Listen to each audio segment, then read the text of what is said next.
శ్రీమాత్రి నమః. భక్తి తరంగాలు తెలుగు ఛానల్కు స్వాగతం. మీరు కనుక మన ఛానల్ని మొదటిసారి చూస్తున్నట్లయితే ప్లీజ్ సబ్స్క్రైబ్ చేసుకోండి. ఈరోజే ఆషాఢపు సోమవారం అంటే ఆ పరమేశ్వరుడుకు ఎంతో ప్రీతికరమైన రోజు. ఈ రోజున పరమేశ్వరుని అద్భుత లీలలు తెలిపే ఈ కథలు ఎవరైతే చెబుతారో అలాగే విన్నా కొన్ని కోట్ల జన్మల పుణ్యఫలం లభిస్తుంది. ఒకరోజు నారదుడు విష్ణుమూర్తి వద్దకు వెళ్తాడు. వెళ్ళిన తర్వాత కొంచెం కోపంతో ఇలా అంటాడు, మానవాళికి మంచి నిదర్శనంగా మీరు నిలవట్లేదు స్వామి అని. మీరు ఎప్పుడూ కూడా ఆదిశేషుని మీద పడుకునే ఉంటున్నారు. అలాగే మీ భార్య లక్ష్మీదేవి నిరంతరము మిమ్మల్ని సేవిస్తూనే ఉంటుంది. ఇలానే ముద్దు చేసి మిమ్మల్ని చెడగొడుతుంది. ఈ గ్రహం మీద ఉన్న మిగతా జీవులకు మీరు ఆదర్శవంతంగా నిలవట్లేదు.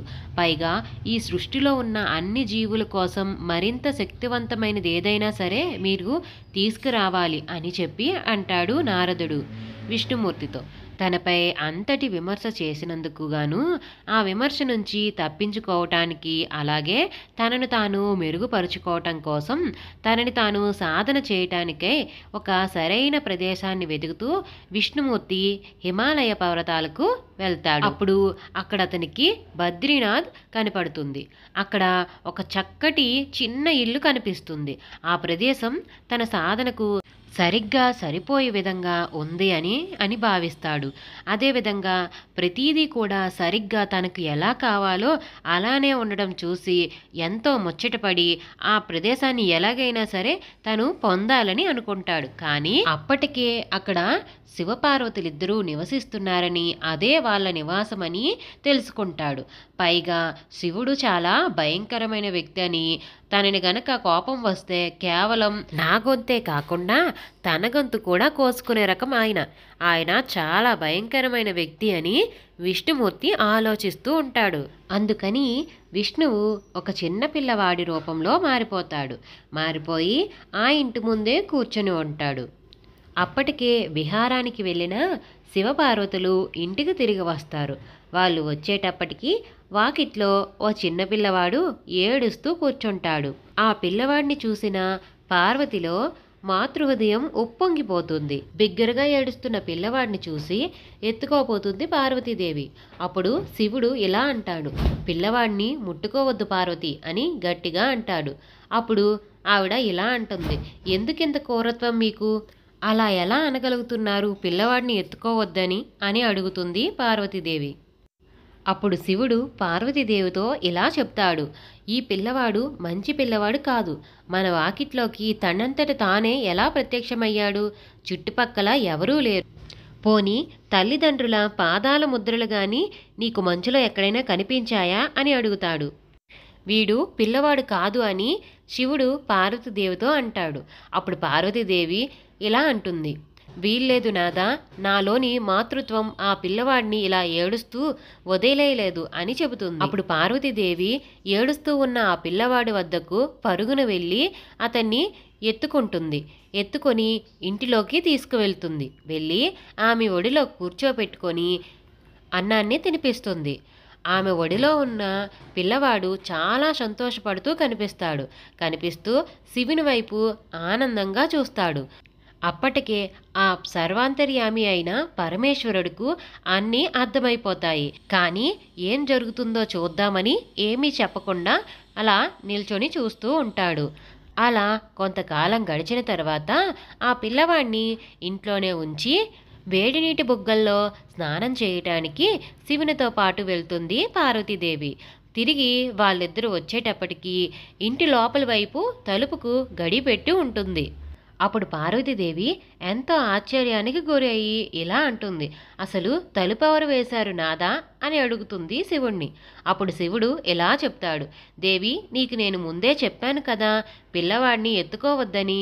చూడు ఇప్పుడు వాడే లోపల గడియ పెట్టాడు ఇంటికి అని చెబుతాడు శివుడు. అప్పుడు పార్వతీదేవి ఇలా అంటుంది, ఇప్పుడు ఏం చేద్దాం నాదా అని అడుగుతుంది శివుణ్ణి. అప్పుడు శివుడు ఇలా చెప్తాడు, దేవి 2 మార్గాలున్నాయి. ఒకటి మన ముందు ఉన్న ఈ ఇంటిని దహించి వేయటం, ఇంకా రెండవ మార్గం వచ్చేసి మరొక నివాస స్థలం వెతుక్కోవటం అనగా. అప్పుడు పార్వతీదేవి ఏమీ మాట్లాడక ముందే పరమేశ్వరుడు మళ్ళీ ఇలా చెప్తాడు, దేవి, ఈ పిల్లవాడు నీకు చాలా ప్రియమైనవాడు కదా, అందుకని నేను వాడిని ఏమీ చేయలేను. ఇంకా మనం వేరొక నివాస స్థలాన్ని ఏర్పాటు చేసుకుందాం అని చెప్పి శివుడు చెబుతాడు పార్వతీదేవితో. ఆ విధంగా శివపార్వతులు తన నివాసాన్ని కోల్పోతారు. ఆ తర్వాత శివపార్వతులు ఆ ప్రాంతమంతా తిరిగి తనకు తగిన చోటు ఏదో వెతుకుతారు. చివరికి వాళ్ళకి కేదార్నాథ్ కనిపిస్తుంది. ఆ ప్రాంతమే వాళ్ళకి సరైన స్థలంగా అనిపించి ఆ ప్రాంతంలోనే వాళ్ళు నివాసాన్ని ఏర్పరచుకుంటారు. శివుడు ఇంకా విష్ణువు యొక్క అద్భుత లీలలు తెలిపే కథలను ఇప్పటి వరకు విన్నాం కదా. మరో అద్భుతమైన కథను ఇప్పుడు మనం తెలుసుకుందాం. ఒకానొకప్పుడు గజేంద్రుడు అనే పేరు గల ఒక అసురుడు ఉండేవాడు. అయితే ఆ గజేంద్రుడు ఎంతో కఠోర నిష్ఠలతో శివుని కోసం తపస్సు చేస్తాడు. తన తపస్సుకు మెచ్చిన శివుడు ఒక వరాన్ని ప్రసాదిస్తాడు. ఆ వరం ఏమిటంటే, తాను ఎప్పుడు పిలిస్తే అప్పుడు శివుడు తన దగ్గర ప్రత్యక్షం అవ్వాలన్న వరాన్ని కోరుతాడు. బోలాశంకరుడు అయిన ఆ పరమేశ్వరుడు తన కోరికను మన్నించి ఆ వరాన్ని ప్రసాదిస్తాడు. ఆనాటి నుండి కూడా గజేంద్రుడు తన జీవితంలో జరిగే ప్రతి చిన్న విషయానికి కూడా శివుణ్ణి పిలుస్తూ ఉండేవాడు. ముల్లోకాల్లో తొంటరి అయిన నారదముని, ఏమిటి గజేంద్రుడు ప్రతి చిన్న విషయానికి కూడా శివుణ్ణి పిలుస్తూనే ఉంటున్నాడు అనేసి ఆలోచించి, సరే ఈ గజేంద్రుడితో ఒక చిన్న చిలిపి పని చేద్దామని అనుకుంటాడు. అప్పుడు నారదముని గజేంద్రుడితో ఇలా అంటాడు, నువ్వు శివుణ్ణి ప్రతిసారి పోతూ వస్తూ ఉండమని ఎందుకు చెప్తున్నావు?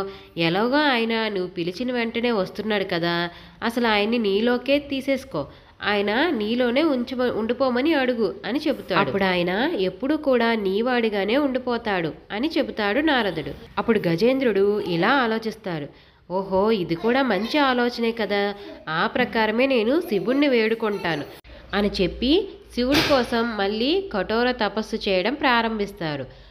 బోలాశంకరుడు అయిన పరమేశ్వరుడు తిరిగి మళ్ళీ ప్రత్యక్షమై గజేంద్రుణ్ణి ఏం వరం కావాలో కోరుకోమని అడుగుతారు. అప్పుడు గజేంద్రుడు ఇలా అంటారు, శివయ్య, నీవు ఎప్పుడూ నాలోనే ఉండాలి, నీవు నన్ను వదిలి ఎక్కడికి వెళ్ళకూడదు అని అంటారు. బోలాశంకరుడైన శివయ్య చిన్న పిల్లవాడిలా స్పందిస్తూ సరేనని ఒక చిన్న లింగ రూపంలోకి మారిపోయి గజేంద్రుడి లోపలికి ప్రవేశించి అక్కడే నివాసం ఉంటాడు శివుడు. అలా సమయం గడిచే కొద్దీ విశ్వంలోని అందరూ కూడా శివుడి కోసం పరితపిస్తూ ఉంటారు. కానీ ఆయన ఎక్కడ ఉన్నారో ఎవరికీ తెలీదు. దేవుళ్ళు, గణాలు అందరూ కూడా శివుని కోసం వెతకటం మొదలు పెడతారు.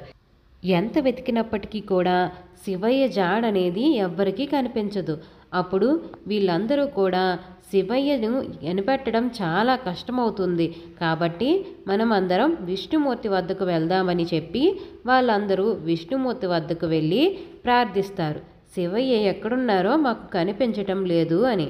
అప్పుడు విష్ణుమూర్తి దివ్య దృష్టితో శివయ్య గజేంద్రుని లోపల ఉన్నాడని చెబుతారు. అప్పుడు దేవుళ్ళందరూ కలిసి విష్ణువును ఇలా అడుగుతారు, మరి శివుణ్ణి గజేంద్రుడి లోపలి నుండి బయటకు తీసుకురావటం ఎలాగా అని అడుగుతారు. ఎందుకంటే గజేంద్రుడిలో శివుడు ఉన్న కారణంగా గజేంద్రుడు అమరుడవుతాడు. అందువలన గజేంద్రుడు జనాలందరినీ కూడా పీడించుకు తింటున్నాడు. అందుకని మీరే ఏదైనా మంచి ఉపాయాన్ని చెప్పండి స్వామి అని విష్ణుమూర్తిని వేడుకుంటారు దేవుళ్ళందరూ. ఎప్పట్లానే విష్ణుమూర్తి సరైన ఉపాయాన్ని ఇస్తాడు. విష్ణుమూర్తి చెప్పిన ఆదేశాల మేరకు దేవుళ్ళందరూ కూడా శివభక్తుల వలె వేషధారణ వేసి గజేంద్రుడి రాజ్యంలోకి వచ్చి గొప్ప భక్తితో శివుణ్ణి పొగుడుతూ పాడటం మొదలు పెడతారు. ఇది చూసిన రాజభటులు గజేంద్రుడి వద్దకు వెళ్ళి చెబుతారు. చెప్పగా అప్పుడు గజేంద్రుడు ఈ శివభక్తులను తన సభలోకి వచ్చి పాడి నృత్యం చేయమని ఆహ్వానిస్తాడు. శివుని భక్తుల వలె వేషధారణ చేసిన ఈ దేవతల బృందం అక్కడికి వెళ్ళి భక్తితో శివుని కోసం ఆడుతారు, ఆయనను ఆరాధిస్తారు, ఇంకా ఆయన కోసం నృత్యం చేస్తారు. బోలాశంకరుడైన ఆ శివుడు గజేంద్రుడి లోపల ఉన్న విషయాన్ని మరచి తనను తాను నిగ్రహించుకోలేకపోతాడు. ఇక స్పందించక తప్పదు కాబట్టి తాను గజేంద్రుణ్ణి ముక్కలు ముక్కలుగా చేసుకొని బయటకు వస్తాడు. పరమేశ్వరుడి యొక్క అద్భుత లీలలు తెలిపే కథను ఇప్పుడు మనం విన్నాము కదా. పరమేశ్వరుడిపై విష్ణుమూర్తికి ఉన్న ప్రేమ ఎటువంటిదో ఈ ఒక్క కథ ద్వారా మనం తెలుసుకుందాం. ఒకసారి విష్ణువు శివునికి 1008 తామర పుష్పాలను సమర్పిస్తానని మొక్కుకుంటాడు. అదేవిధంగా తామర పువ్వులను వెతకటానికని వెళ్తాడు. ప్రపంచం మొత్తం వెతికినా కూడా తనకి కేవలం 1007 తామర పుష్పాలు మాత్రమే దొరుకుతాయి. ఒకటి తక్కువగా ఉంటుంది. అరే, నేను శివునికి 1008 పుష్పాలను అర్పిద్దాం అనుకున్నాను కదా, కానీ 1007 పుష్పాలు మాత్రమే దొరికాయి. మరి ఏం చేయడం అని ఆలోచిస్తూనే ఆ పుష్పాలన్నింటినీ తీసుకొని శివునికి అర్పిస్తాడు. శివుడు తన 2 కళ్ళను మూసుకొని ముసిముసి నవ్వులు చిందిస్తూ ఉంటాడు. ఎందుకని అంటే అందులో ఒక పుష్పం తక్కువ అయ్యింది కాబట్టి. అప్పుడు విష్ణువు ఇలా చెబుతాడు శివునితో, శివ, నన్ను అందరూ కూడా కమలనీయుడు అంటారు. అంటే తామరముల వంటి కన్నులు గల దేవుడు అని అర్థం. నా కళ్ళు ఏ తామర పుష్పంతో పోల్చినా దానికి సమానంగా అందంగా ఉంటాయంట. కాబట్టి నేను నా కళ్ళలో ఒక దాన్ని నీకు అర్పిస్తాను అని చెప్పి విష్ణుమూర్తి తన కుడి కన్నును పీకి లింగంపై పెట్టి పూజిస్తాడు. ఈ విధమైన సమర్పణతో సంతోషించిన శివుడు విష్ణువుకు సుదర్శన చక్రాన్ని ప్రసాదిస్తాడు. పరమ పవిత్రమైనటువంటి ఈ సోమవారం నాడు శివుని యొక్క లీలను తెలిపే అద్భుత కథలను విన్నాము కదా. మరో మంచి వీడియోతో రేపు మళ్ళీ కలుసుకుందాం. ఈ వీడియో కనుక మీకు నచ్చినట్లయితే ప్లీజ్ ఒక లైక్ అయితే ఇవ్వండి. అలాగే మన ఛానల్ని సబ్స్క్రైబ్ చేసుకోండి.